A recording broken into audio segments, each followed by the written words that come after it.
Une semaine de Black Friday et les commerçants qui déroulent le tapis rouge pour leurs clients. Mais en ce samedi ensoleillé, les rues sont presque vides. Mais vous imaginez quand même qu'on a un samedi là? C'est-à-dire que c'est le jour normalement largement le plus fort de la semaine.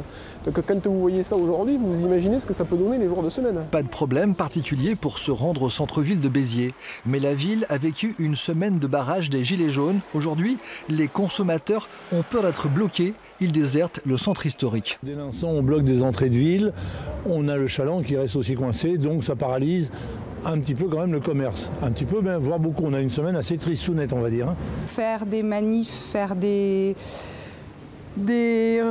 revendications à l'État qu'on peut comprendre, mais le faire devant les commerçants, ça pousse les gens à consommer Internet. Et c'est une réalité. Olivier Lessenault est numéro 2 à la Chambre de commerce de l'Hérault. La CCI qui, cette semaine, a mené une enquête auprès de 300 commerçants biterrois. Le résultat est inquiétant. On se rend compte que la perte est colossale, que ce soit en fréquentation ou chiffre d'affaires. On est aux alentours des 70% de pertes sur une semaine, sur un week-end qui a priori devait être très fort. Donc c'est inquiétant, c'est inquiétant aussi pour la suite, puisque le mouvement, on a du mal à savoir comment il va évoluer.